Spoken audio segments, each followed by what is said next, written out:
My name is aLex Levin. Behind me is Rocky Tzu. You might hear Minnie Mooch chirping to her birds over there, or squirrels. Good boy, Rock. Um, as I was preparing for today and walking with Rock this morning, I was thinking about how grateful I am for those of you um, who tune into this practice with me in real time.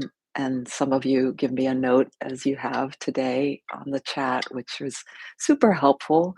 It's like kind of knowing message sent, message received.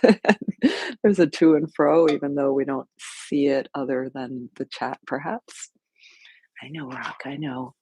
And I also know just from communicating with some of others of you that you tune in to watch later, perhaps with but I know some of you, and I'll say some of the names of friends who I know join me. And if I've forgotten you, or you come regularly, and I don't know, maybe I haven't met you yet at the yoga studio. If you could leave a note in the notes underneath the video later, that would be super nice and connecting. So I know that Anne Catherine and perhaps Kevin sometimes join me. I know that Nancy Jones, Sandra Clark, last week, somebody I pretty sure I met, but I'm not placing Pernilla, I think was her name. Virginia and Jackie sometimes join. Maybe Chuck tunes in, Lincoln, maybe Linda Kleckner. And I am sure I'm forgetting some of you, and that's why I would really like to know. Or you can send me an email if you know my email. I think I also still have an email with alex@sunandmoonstudio.com. So we are on Sun and Moon Yoga Studios YouTube channel. In your place. Go, go, go. All right. Not training time. So today, we're on Sun and Moon Yoga Studios YouTube channel, and the practice will be here a little bit of talking about the theme, a little bit of practice of a movement that'll be really very gentle, requiring the sharpness of our attention or the awakening of our attention and directing, focusing of our attention while also opening it up. And And then we'll slide right into meditation from that. So, for that, and you can begin acquiring what you need for the movement, we're going to be sitting in yoga virasana style, which you could use a blanket. I'm going to actually use a block to have between my heels. And I'm going to come up to that position in a little. Oh, but we are going to shift. You can shift after that to your meditation. Yeah. Well, maybe I'll stay in this position. Um, okay. So, a blanket between me and the world. Some of you may know the last 4 years of my life, I've been caregiving of my parents a lot. They could still do a lot for themselves until their near end. And they both recently passed away. One, my dad in September, and my mom in March, just last month. And it feels funny that it's been so on the forefront for me. And yet when I've arrived here, I've come with something to share that's been a theme. I don't have much time, so I wanted to get into that. On a little tangent, I'm well aware I'm wearing the same shirt as I was last week. It's been cleaned since. It's a Ukrainian symbol, the trezub, on top of the Ukrainian flag. This scarf, which I'm calling my invisible blanket, just anything but invisible, is is also likely from Ukraine. I think my mom got it there. Chris, Christine Clardy subbed for Annie's meditation on Wednesday, and her topic was around grief and a lovely discussion and practice. If you have the chance, go back and listen to that one from Wednesday, the 6th of April. So I and part of why I was thinking about how the gratitude for all of you who joined me and how I'm forgetting things, I'm forgetting names, I'm forgetting people who used to come to my classes regularly, and I'm not teaching at the studio right now. Um, and along with, I blame menopause, but along with this time, the grief has been this 4 years that they've been close to me, and their decline has been bit by bit, like all of ours, right? Like all of ours as we age, the things that are taken away, there's many, many things that arrive with us and take deeper root and stay, and gifts, of course. But there are many things that slip away, including, I think one of my big griefs has been for the my perceived potential in my parents that was lost or never manifest when um, in so many ways that was just such a selfish view and yet I have to honor it, but it's a there's very much they did achieve, and as I'm recrafting poetry and notes, reflections, and obituaries, I am seeing more and more of how complete and full their lives were, of course, of course. So, Christine mentioned, among many wonderful references, um, C.S. Lewis writing a book on upon the death of his wife, and speaking of his grief, and that time became fungible, and it so much feels like that. While there's many things, my role has shifted dramatically from caregiving to estate planning, memorial planning. So it's very different in a sense, and yet, um, as many people before me have said, it has a wonderful role, a wonderful purpose of keeping me grounded, and yet it could also have could also have the effect of slipping me away, slipping someone in grief away from the emotionality, um, the emotional and heart aspects, the very practical aspects could do that. So I feel grateful that I don't know why, maybe this practice or that I have time, that I don't have also a job that I have my full-time job now besides showing up here is care of my animals, of my home, of my role as a wife, partner, and taking care of now whatever estate and all the legalities of that and planning memorial service. So I have been lucky to have moments where the grief has just welled up and um, again, something Christine noted is in our American and kind of British heritage, and for me, perhaps as a child of immigrants who were very pick yourself up by your bootstraps. There's sometimes not time for emotion. You just have to get down to the business of what's needed.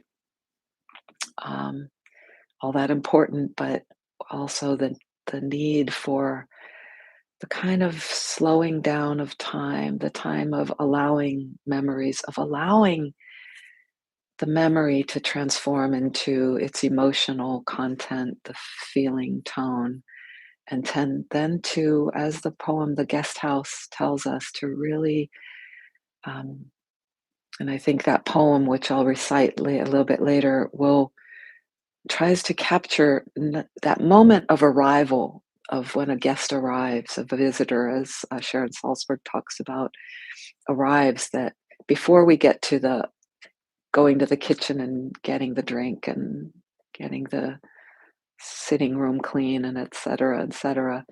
Um, that moment of holding um, the wholeness, which includes what is in the heart and in the gut, in the breath, in the body, and in, as well as in the practical mind. So I my first intention for this practice was going to be before my morning ruminations this morning, and planning it yesterday and the day before, was to just be in that moment of stay. I've been working with us on our dog commands. So largely today, the actual practice of movement, even though we'll be moving, we'll be attempting to stay with the richness of all that is coming in the experience and in the sitting still meditation, also staying the stillness of that. And the two animals have come to a stillness. So set up, if comfortable for you, in a hero pose um, or thunderbolt, where you're sitting on your heels or between your heels. As I said, I'm sitting on a yoga block between my feet, tops of the feet on the ground. At times, I've needed two blocks. You can do this in a chair and kind of tucking the feet under. You could be lying on your back or on your side and kind of come into this same shape where there's a hinge at your hip and the knees are bent, the toes are a bit pointed. And then hands anywhere you like. I'm going to keep one hand on dog, one hand on lap. Begin to arrive with the 3 pointers I love to use from my training with the Embodied Life School. They don't have to be in this order, but I do them a lot in this order. Ground, sound, breath. And we'll take a few moments to roll into each of these together. And if you're still getting your seat set up, that's fine too.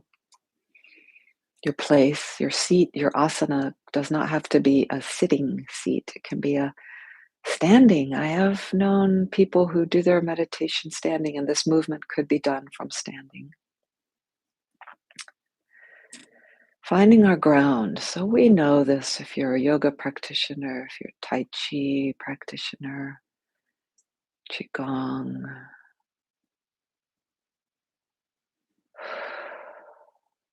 Let your breath be however it needs to be. I guess I'm segueing into the breath component. But to come back for a moment to the ground, for me, as we settle by tangibly feeling how your body parts, for me, knees, arch, the fronts of the arches, the tops of the arches, the tops of the toes touch, the sits bones and the skin over those, and tendons over those, how those touch my block. All those register the downward column of gravity that comes through me. Infinite lines of gravity coming through the column around my body vertically, from all the way up above to infinity and all the way downward to the center of the earth, the point that is the center of the earth.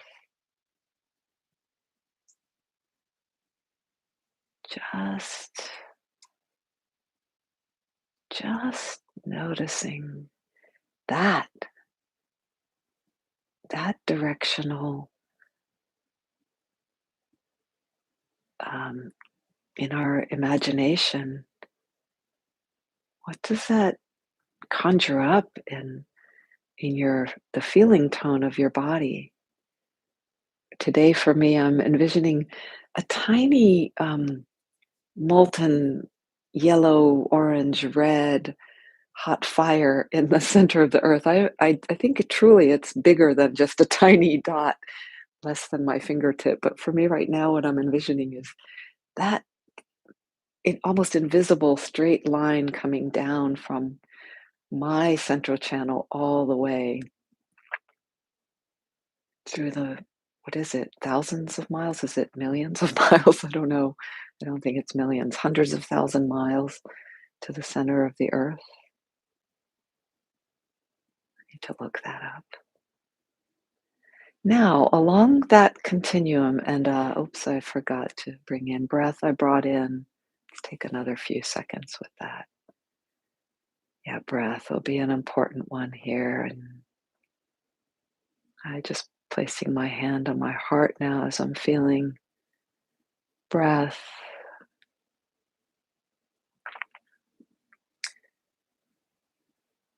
My awareness also of how breath is moving my belly. And at the same time, I'm aware of breath and aware and orienting toward enjoyment, enjoyment, fluidity, ease, harmony.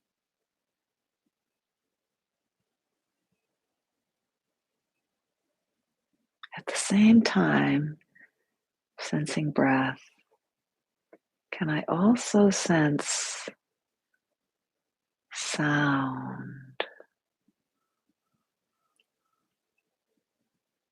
Crow as if on code, on cue.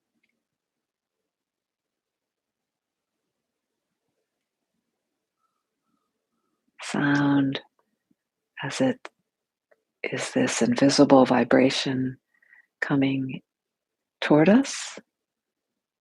I'm not sure if it's probably like everywhere in the air, but our ears pick it up. So it seems like it's coming toward us.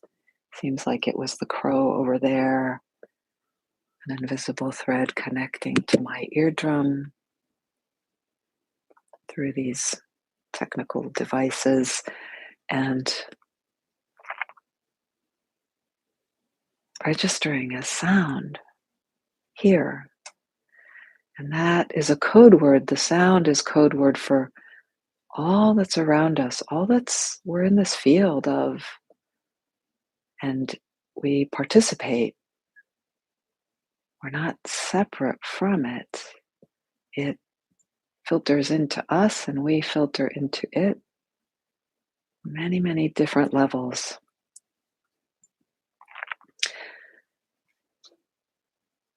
So the movement part is going to be really short now as we go into it. Hand on your lower belly and the hand on the sacrum in the back to be this delineation in space of the front and back of the golden ball, imaginary yet an image that can massively help us sense into ourself. And so low, my pinky, the side of my front hand is just above my pubic bone, low on the belly, my thumb below the navel, my pinky on the back hand, pinky side of the hand, excuse me, is just above the tailbone. And the ball then is not much higher, kind of lower than the line of my navel, and just above, and it comes just above the pelvic floor. I got startled by a funny sound, like a camera click. And this ball now, just see if as you breathe, what changes you notice in this golden ball.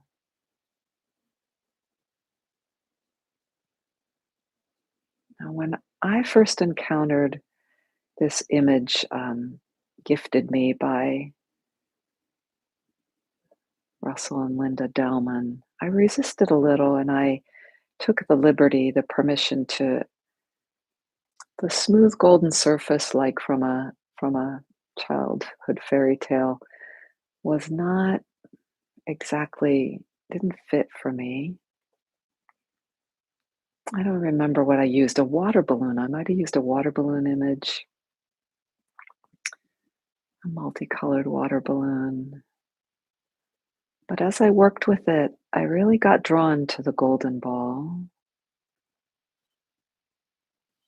And I played with the size. Was it just inside the body, that size? Was it outside? Was it small inside, like a golf ball or marble, tennis ball? And I've come to rest on, for me now, and you can take the liberty to make it what you need. It's about the size of a softball, but it's a um, so softball is what, 4 inches in diameter? Um, it's smooth, unlike the softball that has the threads and the seams. The gold surface really works for me. And the fact that it's smooth and even and unchanging like the water balloon, it has this function like a ball bearing for me, like that any motion can be, any spherical rolling motion can be um, assisted or implemented by this golden ball.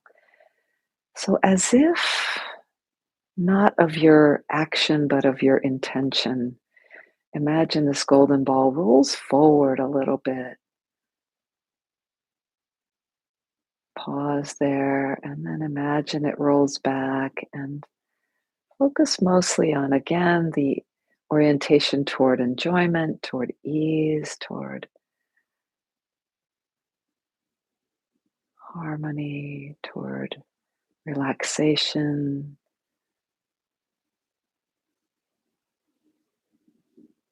Finding this golden ball and this movement back and forth, rolling forward, pausing there, rolling back to what it feels like where you started, pausing there, rolling back a little bit, pausing there. And the movement is so tiny, you can probably hardly see, especially I'm wearing dark colors, it doesn't help. But pause at each of the endpoints, even though the motion might be just a few millimeters of roll, milliliters or millimeters. Back to neutral starting point, pause there. And back to the back, to rolling a little. And you can notice anything that is happening for you, like, I'll just report here. The roll forward feels really fluid. As I roll back, I feel a little more as if there's a little hitch. It's so slight. It's a little hitch and a little leaning almost to the right side of my pelvis. And you don't have to do anything about it. Just see what might be, what spaciousness and care might be brought in to say, to allow even greater smoothness, an assist from another part of the body, a weighting, an unweighting, a relaxing, a breath awareness. All right, let it go. Actually, that's quite a bit long. Your arms might have gotten tired. I hope you took the liberty of relaxing them if they did. Now just at neutral.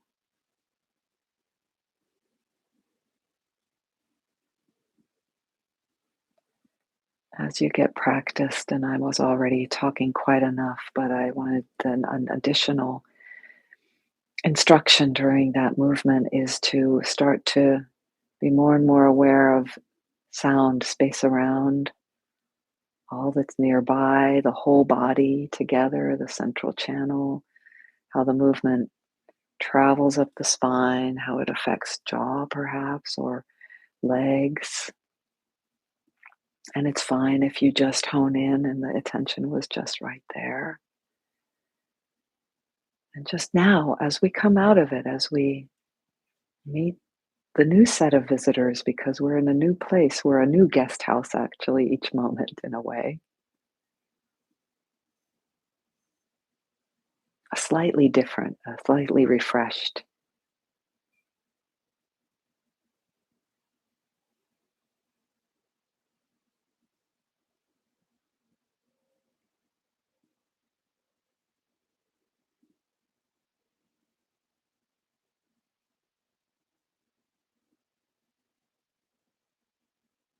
And let's segue right into a short meditation.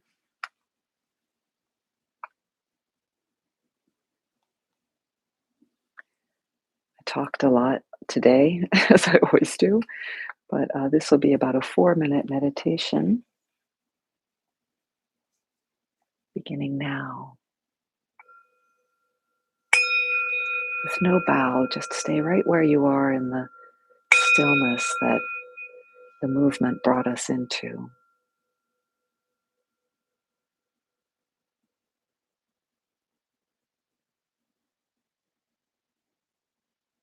The movement and the whole lead up to this very short meditation may have landed you in a very ready place to accept the stillness that is already here.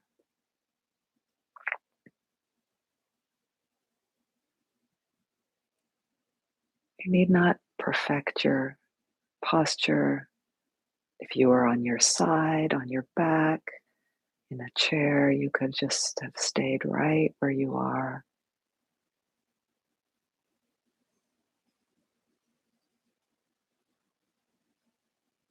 If you've already screwed up dozens of times, consider the field of forgiveness.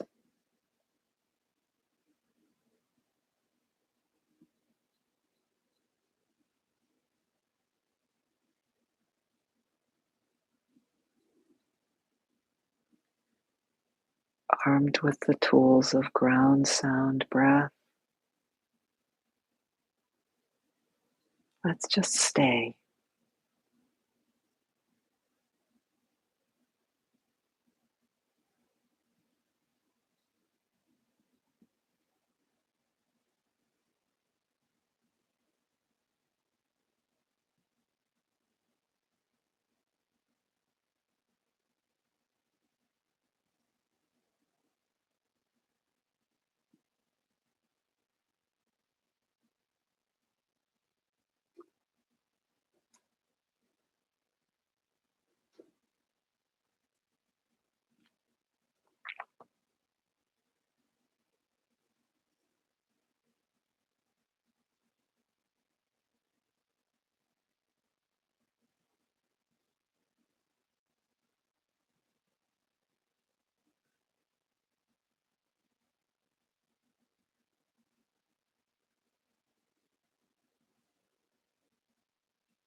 As with the movement,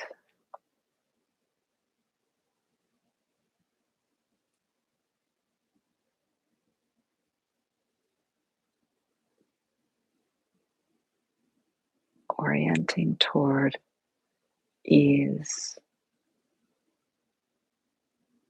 harmony,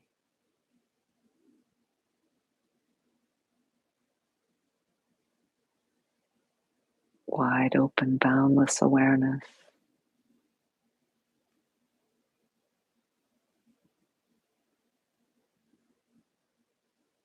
These can be very useful in reducing suffering.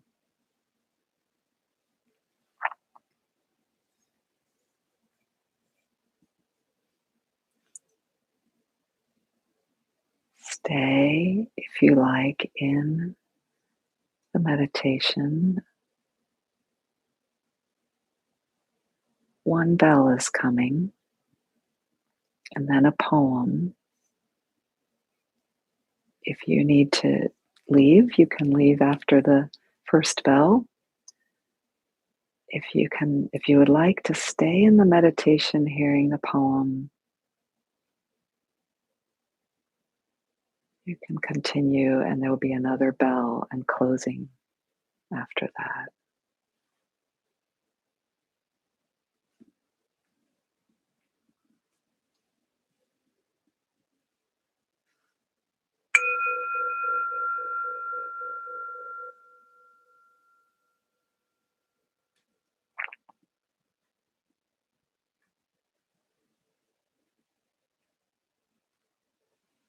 This being human is a guest house. Every morning, a new arrival, a joy, a depression, a meanness. Some momentary awareness comes as an unexpected visitor. Welcome and entertain them all, even if they're a crowd of sorrows who violently sweep you or your house empty of its furniture. Still, treat each guest honorably. They may be clearing you out for some new delight. The dark thought, shame, the malice. Meet them at the door laughing and invite them in. Be grateful for whoever comes, for each has been sent as a guide from beyond.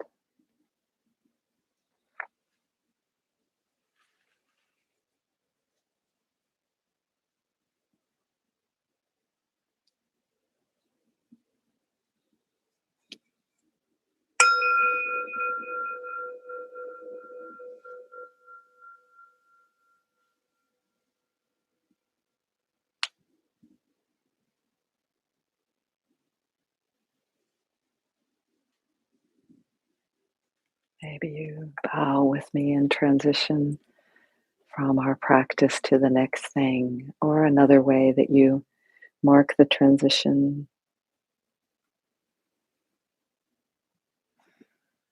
We contain multitudes, we contain all those things: joy, malice, grief, shame. And the more we can make a space for them, some space, it doesn't have to be a whole lot, but when we can open the door and welcome, and another topic, but that always is a little difficult for me. Like, how do we welcome something that's difficult? And the word welcome, I'm looking for another word. I haven't found it yet. Maybe you could put it in the notes or in the chat here. Um, um, it can be that we just that we abide with initially. And that can be in a way where there's space between us. We may need to do that. So thanks for joining me and my animals. I'm so, so grateful. You have to just show you a little bonus footage over to the messy side of the room. There's Minnie sleeping. She's the black that thing over there on her balance beam. Ciao, ciao. Thank you, Mary Beth. Thank you all who joined me. See you next week.